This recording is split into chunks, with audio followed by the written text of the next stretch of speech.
In this video, we will discuss geotechnical investigation requirement, when it can be avoided, what are the objectives of geotechnical study, types of geotechnical test, an example of borehole plan, average cost of each test, Saudi Aramco best practice requirements, and even this recommendation is American standard as well.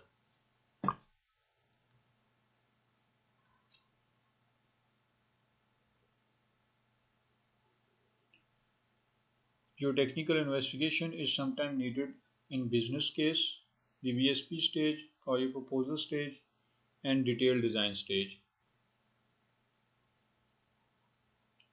If all these cases are met, then geotechnical investigation is not required. We can avoid it. But if one of them is missing, then we need to do. If we have business case, then only recurrence study is needed. For DBSP, preliminary investigation can be performed. At project proposal or front-end engineering stage, detailed investigation is required, and sometimes it is also needed to verify the results of project proposal stage to perform the geotechnical investigation at detailed design stage as well. For recurrence study, these are our objectives, that is site description, basic geological model, geological hazard, seismic design consideration, expected foundation time, and overall feasibility. Objective of preliminary or detailed investigation, that means that all this information which is listed here, it must be available in our geotechnical report when we receive it from the geotechnical consultant, that is geological model, rock soil type, soil classification, groundwater properties, ground level, rock classification, concrete exposure type, steel coating requirement, foundation type, geological hazard, recommendation for mitigation hazard, site seismicity, bearing capacity, settlement analysis, electrical and thermal resistivity tests. Recurrence study is performed in two stages. First part is being done in office by referring the topo survey, geological map of area, hydrological data, aerial photos, previous geotechnical investigation, and then some part is done at site. At this stage, we need a test of shallow seismic reflection test to know about the soil type, number of boreholes. Sometimes we do it, but very limited. And soil classification. These are the tests which we needed for the geotechnical investigation, and their purpose is also specified. These tests are borehole or SPT, cone penetration test pits, cross hole seismic testing, shallow reflection testing, soil electrical resistivity test, thermal test, percolation test, plate load test, in situ permeability test, electrical resistivity, 2D tomography test.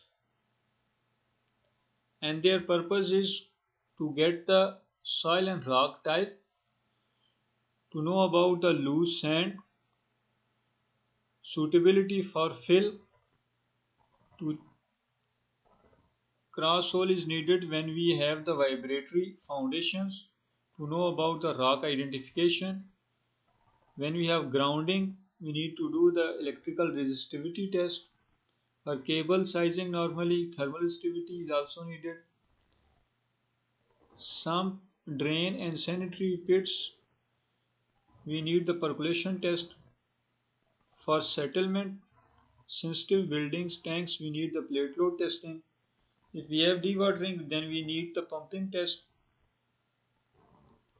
To check the localized underground water and crust, we need the electrical resistivity 2D tomography.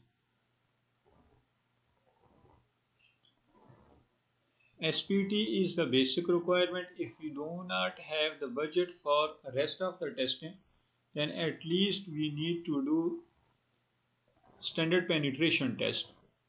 And it's very simple. The equipment comes normally mounted over truck with a rig. A split spoon sampler is inserted in the ground up to depth of 450 and up for 450, top 150 is neglected. As per standard, this depth is normally known as seating depth, and number of blows required to penetrate in rest of 300. These are recorded and ultimately we call them as SPTN value. Now the depth at which the SPT sampling is required, as per standard it should be at depth of 150, then 750, then 1500, then 2250, then 3000. All these units are in millimeter. Here the written one is in meter at 3.75 meter depth, 4.5, and after that it should be performed at every 1.5 meter depth. This is the typical shape of a borehole. You can see here we have a sample for water table. At this depth the water table is available, so it is shown. Then the geotechnical contractor also provide us the depth of water table. In this project it was 1.5 meters, so he has shown also same one. Then he has profile in log that up to 1 meter depth we have medium dense sand. Then from 1 meter to 4.5 meter we have medium dense dark grey well graded sand, and so on. If we do not have any soil report and we want to verify the bearing capacity, or we want to get the bearing capacity just from the SPTN values, if we have the SPTN value for that area, or we want to verify the geotechnical investigation itself, so these will be the bearing capacity, approximate bearing capacity. These will be the one. For example, if you have a SPTN value between 4 to 10, then the bearing pressure must be between 1600 to 4000 in terms of PSF.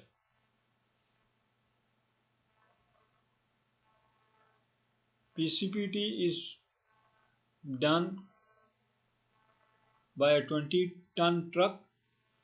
It penetrates a cone in the ground at a rate of 20 millimeter per second, and you can see here this graph is automatically plotted. Wherever we have the more resistance, that means it's a dense sand or the dense soil, and if we have less resistance, then it is indicated by the graph. So normally this test is performed to verify the SPTN value, and we derive the SPTN value from this test as well. You can see here.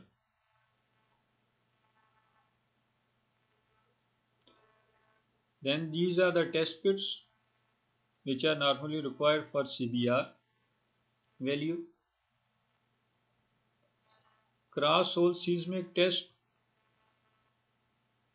These are required normally to get the seismic parameters, and these are needed when we have the vibratory equipment. In this test there is one hammer, and in other hole there is a receiver. Then from hammer the sound is produced, here it is received, and through the mechanism this wave velocity is calculated. So total there will be 3 boreholes, and these are 3 meter apart.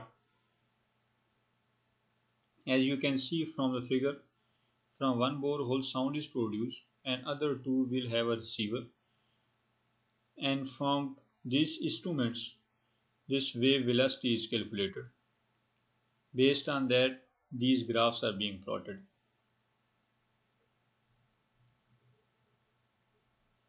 Shallow reflection seismic sounding test. These tests are normally performed to get an idea about the soil type, whether it will be rock or whether it will be sand. The mechanism of this test is that there will be geophones, approximately 12, and one short point will be there. Sound will be produced from this short point, then sound will travel to this medium, that is the soil. After that it will be reflected back to the geophones. Based on that, it will produce a P wave, compression waves, and S waves. These waves will provide us the engineering properties. Electrical resistivity test. This test is required when we are designing the grounding grids.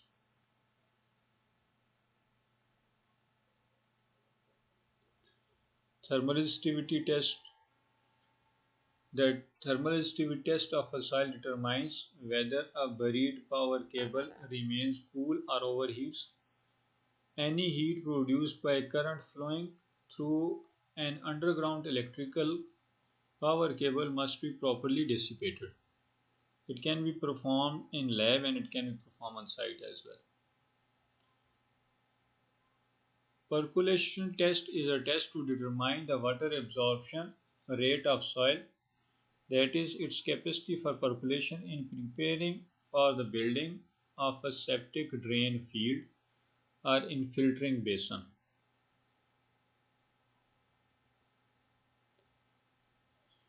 Plate load tests are normally performed if we have done the backfilling in the area or we have the settlement sensitive buildings like in labs, or we have the large tanks, storage tanks. We normally perform them.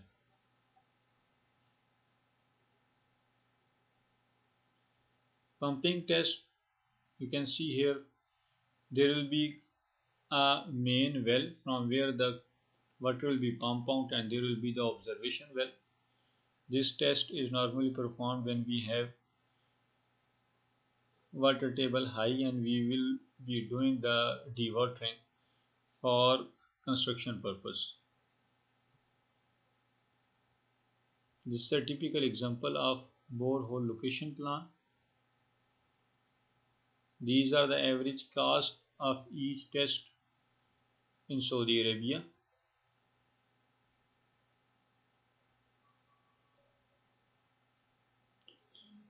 These are the best practices.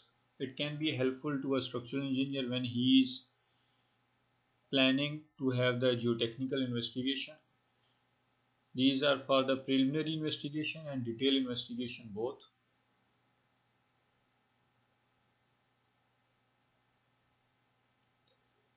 All types of structures are covered here, even tanks, pipelines, buildings, bridges, tunnels. So it can be a helpful guide for you guys. Thank you very much.